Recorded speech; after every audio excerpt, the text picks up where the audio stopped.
আলাইকুম। আমি একটা আজকে করলের রেসিপি নিয়ে আসলাম। তো আপনারা দেখেন, আমি চুলার মধ্যে আগে কড়াই বসে তেলটা দিয়ে দিয়েছিলাম। তো এখন কিছুটা এখানে পেস্ট কুচি দিয়ে দেবো আমি পরিমাণ মতো। তো আমি অল্প পরিমাণ রান্না করবো, এর জন্য অল্প পরিমাণ দিয়ে নিলাম। তো দেওয়ার পরে আমি এটা পেস্টটাকে একটু নেড়ে চেড়ে নেব। এখন দেখেন এভাবে। তো আমি একটু এটা ভাজার অপেক্ষায় থাকবো। তো পেস্টটা এই পর্যায়ে আসার পরে আমি চিংড়ি মাছটা দিয়ে দেবো, সাথে দিয়ে নেড়ে নিলাম। তো চিংড়ি মাছটা এই পর্যায়ে আসার পরে আমি কিছুটা এটার সাথে হলুদের গুঁড়ি অ্যাড করবো। তো আমি এটার সাথে কিছুটা হলুদের গুঁড়ি অ্যাড করে নিলাম। পরিমাণ মতো মরিচের গুঁড়ো দিয়ে দিলাম, সামান্য ধনিয়া দিয়ে দিলাম, আপনারা চাইলে নাও দিতে পারেন। কিছুটা লবণ দিয়ে দিলাম। এরপর আমি নেড়ে চেড়ে এগুলো নেব সুন্দরভাবে।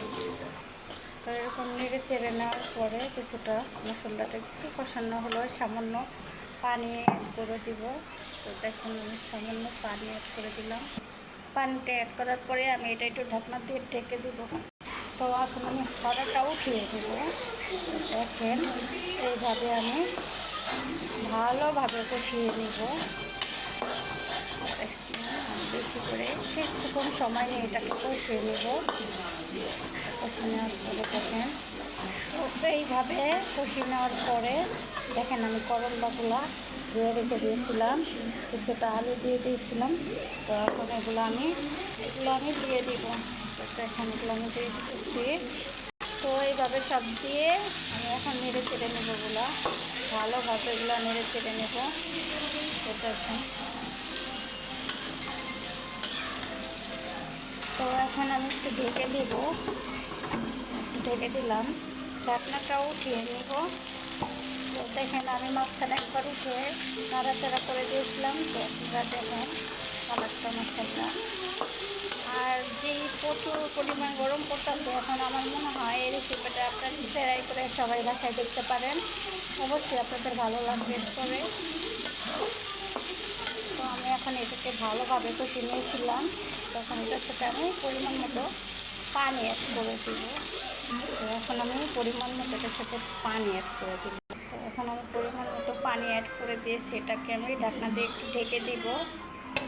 ঢেকে দিলে উঠিয়ে নিব। এখন আমি ঢাকনাটা উঠিয়ে নিলাম। এরপরে একটু নাড়াচাড়া করে দেব। তো দেখেন নাড়াচাড়া করে দিলাম। তো এই তো আর একটু ঝোলটা শুকিয়ে আসলে আমি নামিয়ে নেব।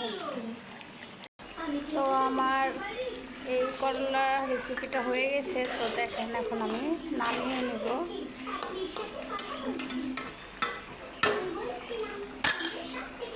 তো দেখেন আমি চুলার থেকে তরকারিটা নামিয়ে নিয়েছিলাম। তো দেখেন এটা ফাইনাল লুক। তো আশা করি সবাই ভালো থাকবেন।